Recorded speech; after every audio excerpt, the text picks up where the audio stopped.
Hello everybody, it's Dio from Firm But Fair Gaming, bringing you another video. Enjoying all the videos and content we produce, don't forget to click on that subscribe button, click on that like button, and don't be afraid to share.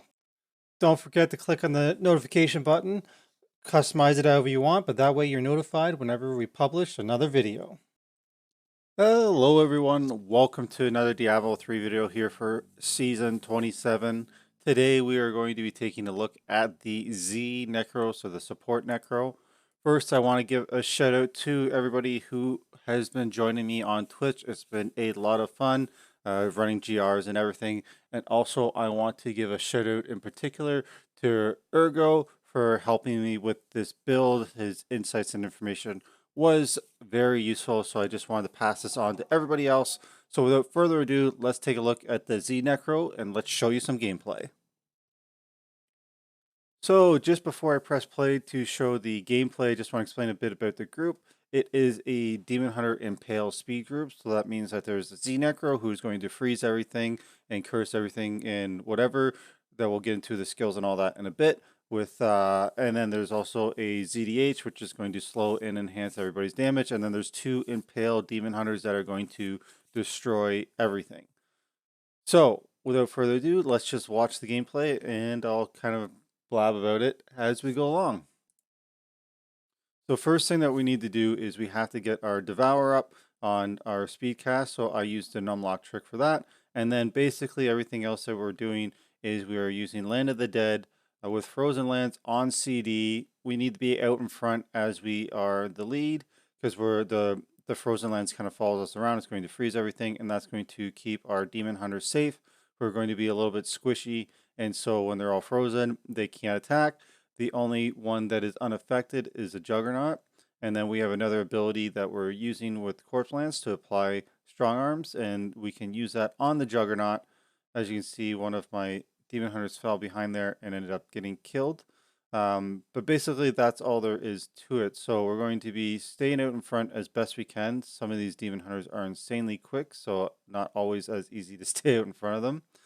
We are running the NEMs of the group, so we will be clicking on all the pylons. So we want to make sure that all three of our teammates have reached the floor before we click it.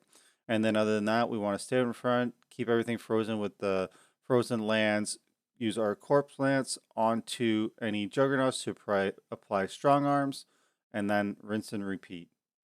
And we also have our last ability, we have our Decrep, which we're going to use with our Briggs to kind of group things as we can. But as you can see here, we're just flying through this. This is going to be a sub 2 minutes run. I got caught on a wall there. But yeah, just constantly blood rushing forward, using Frozen Lands while everything gets blown up. So obviously not all groups will be able to do a 121. It'll depend on how strong your Demon Hunter, Impale Demon Hunters are, but that's the gist of it and how it works. If you're reaching a point where you're not quite able to keep your Land of the Dead off CD because we're running Messerschmitts in the cube, so where not everything's dying fast enough in order to reset your CD, then you're going to run into problems and you just need to go down. The other thing about speeds is they're supposed to be incredibly quick. So basically the way it works is people want to minimize their town time. So you don't really get to identify items. You just throw what you want into your hopefully a free bank stash. I'm actually breaking rules here. I was taking a little bit longer clearing things up, but apparently I wasn't the only one. And then you jump back into it. Other groups will go 2 runs and then dump. So that means clear out your inventory and your blood shards and all that stuff. But other groups like this one, they want minimum downtime. So it's a lot of just as soon as it's cleared, look at your items. Hopefully you know what you're looking for. Throw what you want to keep into your bank stash and then let's go. So this particular part here, we run into a bit of issue because these guys are hidden behind those rocks and there's arcane everywhere and not enough stuff was dead. So my Land of the Dead was just coming off CD there. So we needed to have that refreshed, but that was a little bit of a problem there. So that does happen. You are going to die once in a while here. I'm not running an esoterics, which means I'm a little bit more squishier. And also we have only one Demon Hunter that is really carrying the weight here. So obviously we have a beast in there, Ergo, who's insanely high Paragon, and everybody else is just along for the ride. But anyways, so that's enough about the gameplay. You get the gist of it. Let's take a look at the items that are used in this build. Okay, let's take a look at the gear. So we are wearing 2-piece of the Pestilence Master's Shroud. So each corpse you consume fires a corpse lance at a nearby enemy. So we're using that because of our ability here where corpse lance with brittle touch, which is just basically helping increase the chance of an enemy's being crit. So we're going to be stacking crit for our DPS as we run through. So that's what we're using that for. Other than that, we are only wearing 2 pieces of the Captain Crimson Silk Girdle here. So the Captain Crimson set, of course, is the 2-piece bonus is reduce all cooldowns of all skills by 20% and reduce all resource costs by 20%. We are wearing the Ring of Royal Grandeur, and I'm actually wearing it as opposed to having it in the cube, and that's just because I was missing a Briggs. As you can see down here in the cube, but we'll touch that a little bit later. So that's why I'm wearing my Ring of Royal Grandeur. And that gives us the 3-piece bonus for the Captain Crimsons, which increases our damage dealt by our cooldown reduction, which doesn't do anything for us because we're a Z class, so we deal no damage. But it reduces our damage taken by our percentage of resource cost reduction. So that's helpful. That keeps us alive. If we are finding that we are a little bit squishy because this build does not use an esoterics, the other option is if we got rid of our Leorics, now that would sacrifice some of our cooldown, as I'll cover Leorics in a bit. But then if we put on the Pestilence Helm, that would give us 3 pieces of Pestilence, which then, because of our Ring of Royal Grandeur, would give us a 4-piece bonus, which then each enemy we hit with Bone Spear or Corpse Lance would reduce our damage taken by up to 50%, as it gives us that 2% modifier that stacks. So that would give us more survivability that way. But in the build as it works right now, mainly as long as you don't stand and stuff, you should be pretty good in for running this without needing to put on that 4th piece or 3rd piece of Pestilence. So for our helmet, as I mentioned, it's going to be Layer's Crown. And the reason we want this is because it increases the effectiveness of the gems socketed into it. So we put the cooldown into here, so it could up to 100%, so it could double it. So you could have a 25% cooldown reduction, which would help keep Land of the Dead off CD, so you can constantly have uptime on that. For our neck, we are using Rondell's Locket. And the reason we're using this is because of the secondary here where it can have up to 6 yards on the gold and health pickup. So that just helps because there's going to be health globes that are spawning as well as the orbs from when elites die. So that's just going to help with that. And ideally we want to have as our max pickup radius as possible, which I believe is close to 20. Like mine here is only 12, and I know that mine is not very good, so I believe it can get up to 20, so I want to get up to 20. I just put this gear together here yesterday, so I'm going to start looking for that pickup radius to get that up there, because I am on the weaker side for sure. For our chest piece, we're using the Aquila Cuirass, so well above 90 to 95% resource, depending on what you get. You get to all damage taken reduced by 50%, so we want to be using that. We, of course, are using the Nemesis Bracers, so shrines and pylons will spawn an enemy champion. Oculus Rings, so for our jewelry here, so chance to create an area of focused power on killing a monster. The circle will increase people's damage who stand in it by up to 85%. And then, as I mentioned, using the Ring of Royal Grandeur, I'll cover Briggs Wrath when I go look at the cube to show you what the other possible jewelry slot was. Then for boots, using Stewart's Greaves. So after we use our Blood Rush, which is our teleport, we get a insane move speed for short duration. And then for our offhand, we are using the Lost Time Phylactery.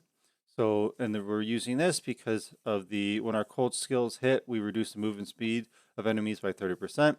And also our movement speed is increased by 10% for 5 seconds, and then that stacks. So it just helps us run really, really fast and keep up with those really quick demon hunters. And then for our weapon, we're using NGM, so our skills are reduced by 10 seconds for 15 seconds after killing elite pack. So that'll help keep Land of the Dead off CD as well, because basically we're kind of elite hunting, as well as we can just spam our blood rushes and just clear insane distances while that buff is active. Taking a look at the legendary gems that we're using in this build, so we are using Ice Blink. So the reason we're using this is our cold skills now apply chill effects, and your chill effects now slow enemy movement. But all at rank 25, enemies you chill have a 10% increased chance to be critically crit. So we're using this to help increase the crit chance for our Demon Hunter DPSs so they can just nuke down those elites as well as trash as we go through the rift. Also using Gogok, so we gain swiftness with every attack, increasing our attack speed and dodge by a certain percent, and this stacks up to 15 times. And also we gain 1% cooldown reduction per stack, so we can gain another 15% of cooldown reduction, which again will help keep Land of the Dead off CD. That is the main thing. You're going to hear me say that a lot. We need Land of the Dead off CD or constantly up so that everything around us is frozen. And then lastly, we're using Gem of Efficacious Toxin, so poison all enemies hit for X% weapon damage for over 10 seconds. That's not a big deal. The main thing is at rank 25, we get the buff of all enemies we poison, take 10% increased damage from all sources, and deal 10% less. And then lastly, I do want to include here, so in our weapon, we're using the Gem of Ease, which is monster kills grant plus a certain amount of experience. And so we want that just because speeds are all about Paragon climbing and getting as much XP as possible. So every little bit helps. So that's what we're going to be using in our weapon to just help give that extra little bit of XP. Okay, taking a look at the cube here. So we are using in our weapon slot Measure Schmitz. So this reduces the cooldown of one of your skills by 1 second when you slay an enemy. So this is, well, things dying around you. It's going to help keep Land of the Dead off CD. In our armor slot, we're using Strong Arm Bracers. Enemies hit by knockback suffer 30% increased damage for 6 seconds. So that we're going to be using that on Juggernauts with the Corpse Lance. So we're going to hit them with the Corpse Lance and apply the Strong Arms, as they will be immune to the Bane of the Trap bonuses and stuff. So this will be like the only thing that they can be affected by. Then lastly, the ring that we're using, or that I'm using in my cube, is Brig's Wrath, only because I'd cubed it and I didn't have an extra one. Otherwise, I would be having it instead of the Ring of Royal Grandeur. But anyways, the last one that we need for the slot for the combination, and this is uncursed enemies are pulled to the target location when a curse is applied to them. So we're going to be using our curses as we're going through, and we're doing that to pull in enemies that are off to the side. So if this is our trajectory just along the side here, we're going to be doing these curses along the side. It's going to bring them over into the middle and kind of help stack them up for our DPS to mow them down. Now, moving on to the skills that we're going to be using. So the skills, of course, the main one and most important one is Land of the Dead with the Frozen Lands. So it's going to freeze everything on screen, as well as all corpse skills can be used at will for 10 seconds. So we're going to be able to throw all of our corpse lances, as many as we want. On my right click, I'm using my Decrepify curse with Borrowed Time. So gain 1% cooldown reduction for every enemy curse up to a max of 20. Again, the cooldown is going to help keep our Land of the Dead off CD, keep the uptime up on that. And so that's what I was showing, where as we're going to be throwing our curses, it's going to help move mobs into our path. On my numlock that I'm using, so on 1 is Devour with Cannibalize. Each corpse consumed also restores 3% health. If people aren't aware of the numlock trick, if you, on a keyboard, if you go over to your numpad, if you press 1 and then hit numlock, which would turn numlock off, your guy just starts auto casting. So he's going to be casting Consume all the time. So as soon as I blink, he's going to keep it, resume, and whatever. And then you would just turn numlock back on and press the number that it was assigned to turn it off. It just helps save your hand from mashing tons and tons of buttons. So that's one thing that you can do for that. Next is our movement. So we're using Blood Rush with Potency. So this is going to, so we have 2 charges, and then we also get 100% more armor after blinking. Then, as mentioned, we are using Corpse Lance with Brittle Touch. So target an enemy to throw corpse projectiles at it. Enemies become brittle, increasing their chance to be crit by 5% for 5 seconds. each time they're hit with a corpse lamp. So we can stack crit bonus on our targets. And then lastly, running aura frailty. So you're emitting an aura around you. So as you can see, I got this light purple aura around me. And then basically this is anything that comes within like that has lower than 15% health. If they're within this range, they die instantly. So that's just help to clean up anything that doesn't get one shot and just help speed things along. So we use that. For passive skills that I'm utilizing, so I'm using Eternal Torment, so our curses cost 50% less essence and last forever. I'm using Standalone because I have no minions, so increase armor by 100% and that's reduced by 10% for each minion, but I don't have any, so just get a nice armor bonus there. Final Service, so this is if we take lethal damage, we are just knocked down to 10% life and we live for 4 seconds, which is fine. So we usually get healed back up and we're good to go. And that cannot proc more than once every 60 seconds. And then Life from Death, consuming a corpse has a chance to spawn a health globe. So that is what we want our pickup radius for as well, because we're going to constantly be picking up those health globes as well to help with our survivability. So that brings us to the end of this guide. The zNec is incredibly useful for those speed groups, so you can see them all the time posting if you go into certain communities. So if I just go to my communities here, you got Rat Runners, Rat Run Seasonal, that sort of stuff. Even some of the other ones they do post all the time where they're looking for a zNec for speeds. So you can be quite busy and quite popular, especially if you get really good at it. It's a great way to climb Paragon.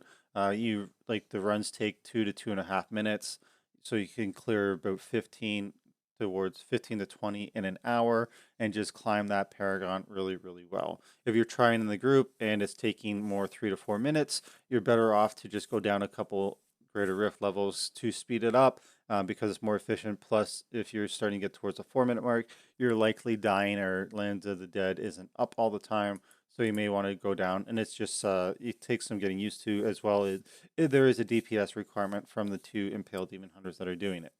But anyways, that's enough about me. Again, I just want to give a shout out to Ergo for all his help and information that he provided. Did take my zNec to the next level, which is why I wanted to share it with all of you guys. So if you have any questions or comments, please leave them below. I'll do my best to answer them. As always, we appreciate like, shares, and subscribe, so please click those buttons. And of course, you can find me on Twitch. It's been a blast playing with you guys and chatting with you over the past little while. So I'm looking forward to more of that. I am streaming on Thursdays and Saturdays 100%. And then a little bit, you can find me throughout the week other times as well, obviously. So please come by, check it out, and let's have some fun. So until next time, I hope you're enjoying Diablo 3 Season 27, and I hope to see you on Twitch and at the next video.